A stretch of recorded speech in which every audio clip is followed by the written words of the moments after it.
Hello student, তোমরা যে সমস্ত ছাত্রছাত্রী কলেজ ভর্তি 2025 অ্যাপ্লিকেশন করেছিলে, তো তোমরা প্রত্যেকেই কিন্তু অপেক্ষায় ছিলে যে তোমাদের ফার্স্ট মেরিট লিস্ট কবে প্রকাশিত হবে। তো তোমাদের কিন্তু স্টেপ বাই স্টেপ অ্যাপ্লিকেশনের ডেট বাড়িয়ে দিয়েছিল। তো অনেক কারণের জন্য বা অনেক সমস্যার জন্য কিন্তু তোমাদের মেরিট লিস্ট প্রকাশিত হয়নি। মূল কারণ হলো ওবিসি সংক্রান্ত বিষয় নিয়ে। তো আজকের এই ভিডিওটি তোমাদের মেরিট লিস্ট সংক্রান্ত বিষয় নিয়ে এবং অ্যাডমিশন সংক্রান্ত বিষয় নিয়ে, বা কিভাবে তুমি কলেজে তোমার মেরিট লিস্টের নাম আসলে কিভাবে তুমি তোমার মেরিট লিস্টের নাম এসেছে চেক করবে, এই সমস্ত বিষয় নিয়ে ভিডিওটি হতে চলেছে।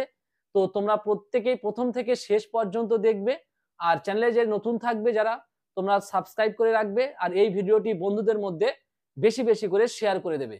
তো তোমাদের প্রত্যেকের অপেক্ষার অবসান হতে চলেছে, যে ওয়েস্ট বেঙ্গল সেন্ট্রালাইজ পোর্টাল থেকে একটি নোটিশ পাবলিশ করেছে যে আগস্ট 7 আগস্টের 2025 তোমাদের ফার্স্ট মেরিট লিস্ট প্রকাশিত হবে। তো তোমাদের কিন্তু একটি ভালো খবর তোমাদের আমি আমার ভিডিওর মাধ্যমে ইনফরমেশন দিয়ে দিলাম। তো তোমরা অনেকেই হয়তো আগে থেকে জেনে গেছো।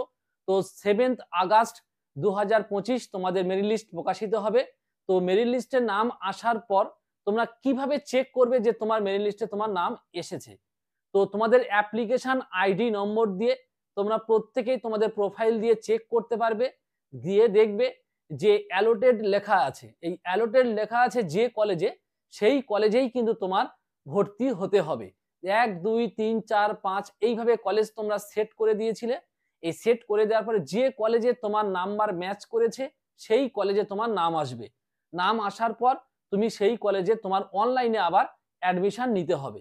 এই অ্যাডমিশন নেওয়ার পর প্রত্যেকের কিন্তু একটা রিসিপ্ট কপি দেবে। এই রিসিপ্ট কপিটা অবশ্যই প্রত্যেকে কিন্তু প্রিন্ট করে নিয়ে রাখবে।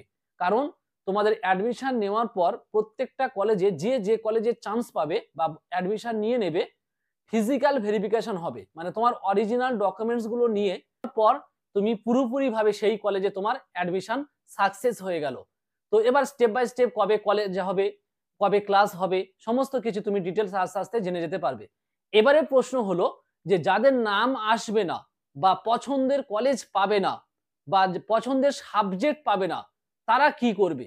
তো পছন্দের যদি কলেজ না পেয়ে থাকো, যদি তোমার 2 বা 3 নম্বরে কলেজে নাম আসে, তাহলে তুমি আপগ্রেডেশন বলে একটা অপশন থাকবে, ওই আপগ্রেডেশন অন করে রাখবে। আর যদি 1 নম্বর কলেজে তোমার সিরিজ অনুযায়ী 1 নম্বর কলেজে নাম এসে যায়, তাহলে কিন্তু আর তুমি কোনো আপগ্রেডেশন অন করে রাখতে পারবে না। ওই 1 নম্বর কলেজেই কিন্তু তোমার ভর্তি হতে হবে। আর যদি 2 3 বা 4 নম্বর কোনো কলেজে নাম আসে, তাহলে তুমি আপগ্রেডেশন অন করে রাখলে নেক্সট যে মেরিট লিস্ট প্রকাশিত হবে সেক্ষেত্রে তোমার 1 2 বা 3 নম্বর যে উপরের যে কলেজগুলো আছে, তাহলে কোনো একটি কলেজে তোমার নাম আসতে পারে। যদি না আসে, আবার পরের স্টেপে কি হবে আমি নেক্সট ভিডিওতে জানিয়ে দেব। তোমরা প্রত্যেকে আমার চ্যানেলটি ফলো রাখো। আর পছন্দের সাবজেক্ট না পেলে সেটাও কিভাবে তোমার প্রসেসে বা পদ্ধতিতে তুমি সাবজেক্টটি পেতে পারবে, আমি নেক্সট স্টেপ বাই স্টেপ ভিডিওতে আমি জানিয়ে দেব। তো আজকের এই ভিডিওটি এই পর্যন্ত। আর অ্যাডমিশনে তোমাদের মেরিট লিস্ট বিষয়ে তো আবার আমি কিন্তু নেক্সট ভিডিওতে নিয়ে আসবো, আবার নেক্সট সমস্ত তথ্য নিয়ে। তো ভিডিওটি এই পর্যন্ত। যদি ভিডিওটি ভালো লেগে থাকে তাহলে অবশ্যই তোমরা লাইক, সাবস্ক্রাইব, আর কোনো কিছু জানার থাকলে অবশ্যই তোমরা কমেন্টস করবে, আমি উত্তর দেওয়ার চেষ্টা করব।